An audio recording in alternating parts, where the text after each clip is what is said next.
We begin in the U.S., where the impeachment inquiry into U.S. President Donald Trump has resumed with a second day of public hearings.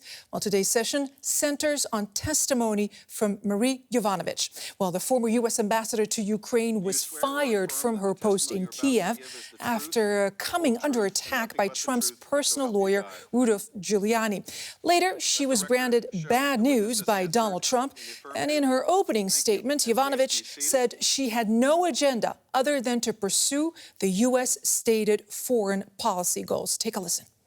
Individuals who apparently felt stymied by our efforts to promote stated U.S. policy against corruption, that is, to do our mission, were able to successfully conduct a campaign of disinformation against a sitting ambassador using unofficial back channels.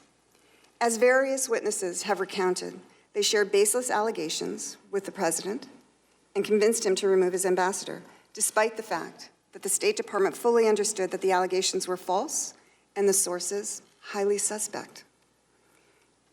Our Ukraine policy has been thrown into disarray, and shady interests the world over have learned how little it takes to remove an American ambassador who does not give them what they want. Marie Yovanovitch speaking there in her opening statement. Let's take you now to Capitol Hill, to our correspondent, Pablo Foley-Ilias. He is standing on Capitol Hill.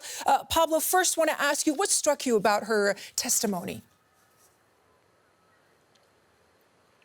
I think first and foremost, Leila, really, the fact that it's been very personal. She hasn't held back whatsoever.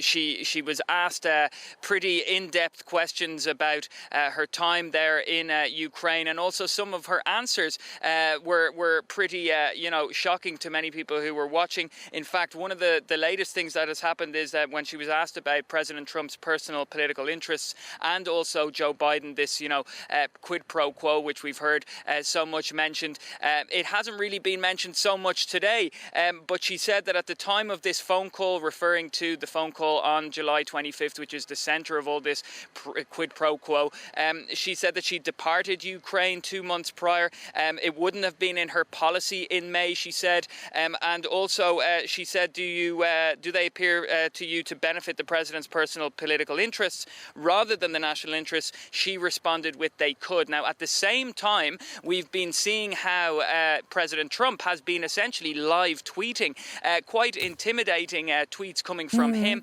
That's been brought up in the hearing today, and it's been mentioned already. Right, that is extraordinary, of course. Talk to us a little bit more about that, the president weighing in the middle of the ambassador's testimony.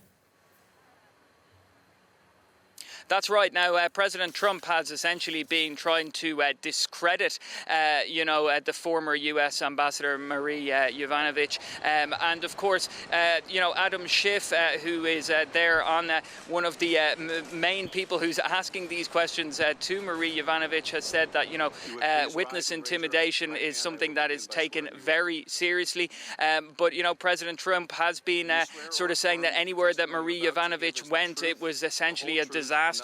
And trying to justify in some way his decision to bring her or to remove her from her position there in Ukraine. Let's not forget that Marie Yovanovitch is a long-standing U.S. diplomat with over 3 decades of service. So, it's a pretty dramatic start to this second day of, these public hearings. Extraordinary development. Reporting for you from Washington, Pablo Foley-Ilias. Thank you.